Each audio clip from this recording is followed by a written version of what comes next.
Good morning, RAs. So for our pilot testing next week for Peña Blanca, that would be on Friday, 8 to 8:30 ang usapan ni Direct and the Municipal Health Officer.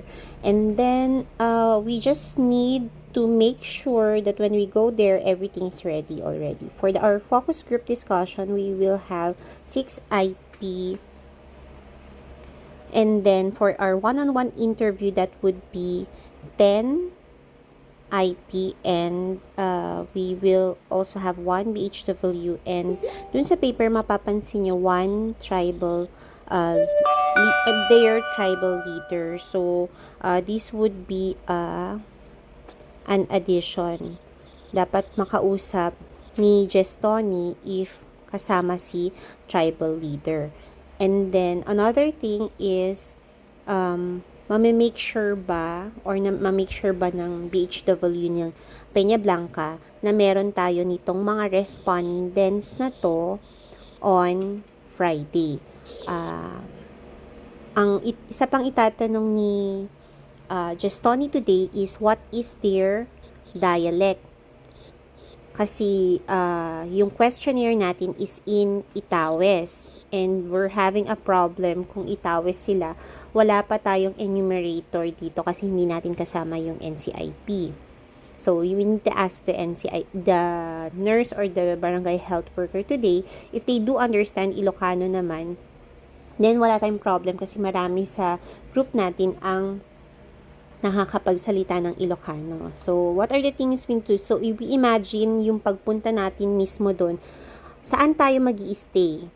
So, i-book na ni Gestoni yung venue kung saan yun. Dapat napuntahan na rin niya. Alam niya mismo yung area kung saan tayo pupunta on Friday. Samahan na lang siya ni TJ tsaka ni Wamil kung saan titingnan ito. And then the time frame, remember if 8:30 tayo mag-start, yung natin, FGD matatapos ng 10. If we have another group that could handle the one-on-one interview, kung kung Ilocano ang dialect nila, that would be best or better, kasi pwedeng sabayan ni Direct tsaka ni Ma'am Lily at 8:30 to 10, let's say 10 to 15 minutes per group.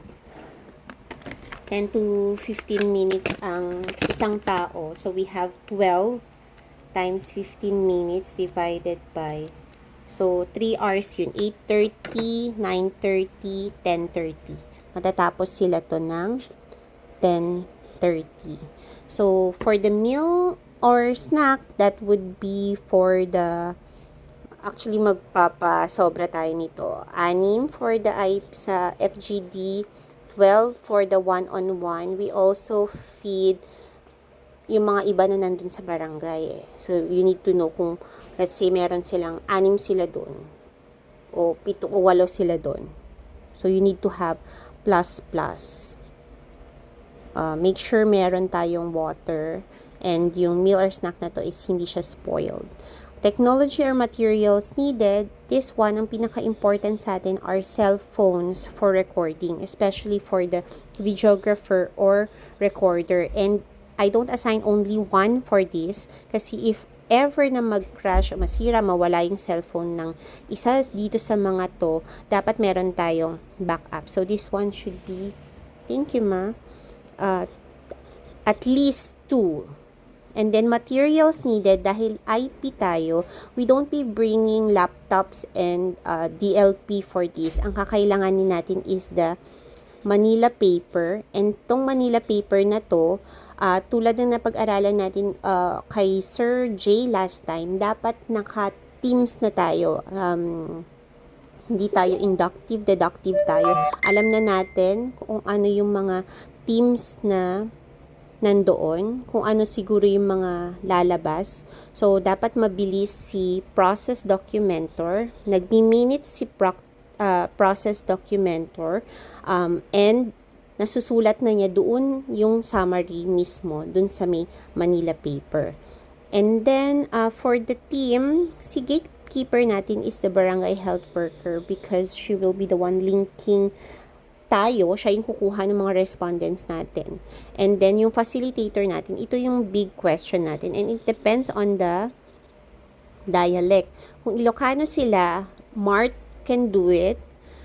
Kung Itawes sila, we need to contact itong si BHW to be our enumerator.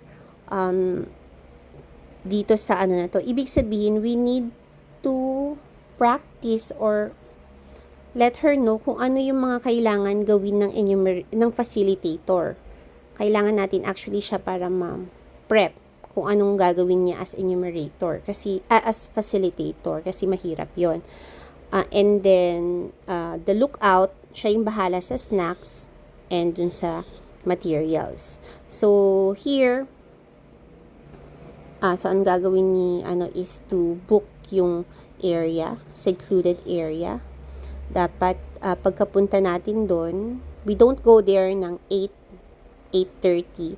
Dapat 7:30 andun na tayo sa Peña Blanca kasi we will be fixing all this, the chairs. So dapat alam na dati ni Tony kung saan yung area natin. So, dediretso niya na tayo doon.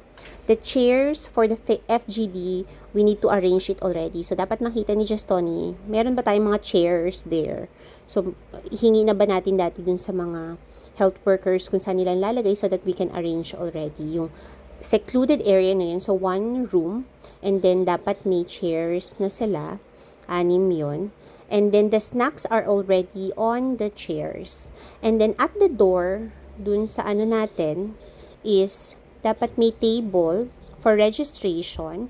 Andun yung mga IDs or the pseudonyms ng mga respondents natin. They will just choose kung ano yung nila, pseudonym nila na andoon. Remember, it cannot be food kasi baka magutom sila. Especially, it would be early, 8:30 yung start natin dito. Then, IDs of researchers, malaki dapat to. So, gagamitin din natin to for the surveillance. Dapat may nakalagay na researcher yon and CSU and DOH. And then, we need already the printouts of the informed consent form, ICF. Nakahiwalay ito. This is the first thing na gagawin ni facilitator is to tell the purpose, etc. And then, papasign niya itong informed consent form. So, dapat, meron tayong ito, ball pens and pens also.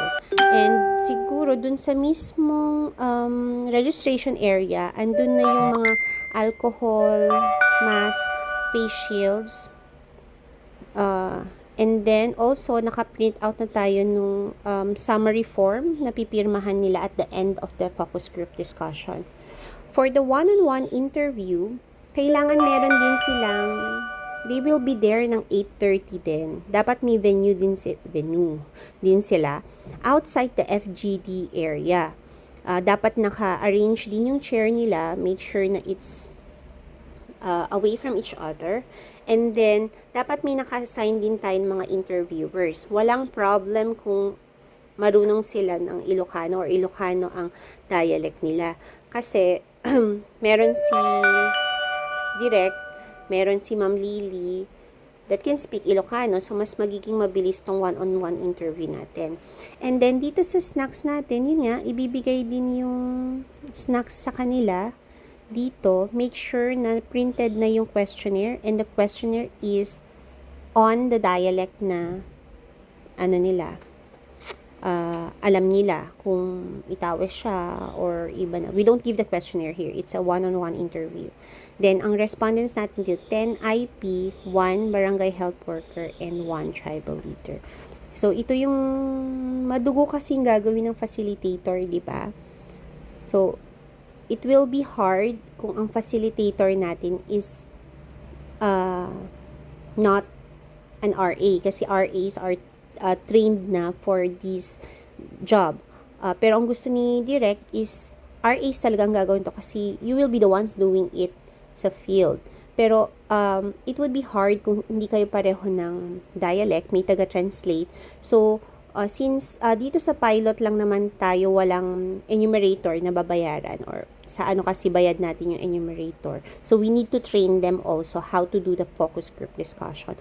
But for dito sa Peña Blanca, yun ang magiging mahirap. So you do it, you try to do it sa language nila. Or yun nga, may translator kayo. Yun lang. If you do have questions, so, yun ang mga gagawin ni, sino to? Si Gestoni. You go na lang mismo dun siguro, or you call them. You go na lang kasi you need to ask, i-add si tribal leader, ask their dialect, saan yung venue, if there are chairs there. Kasama sa materials natin ang scotch tape and markers. And then, yun lang. And then for, prepare for the, ayun pala, mismo. Yung sa, travel order natin, the vehicle that we will be using, using, CSU's bus to go there or sari-sariling sasakyan muna. Kasi kung sari-sarili, dapat alam na natin yung area or magkikita-kita talaga tayo sa CSU at 7 o'clock. If you do have questions, mag-ask lang. Ask lang. Okay?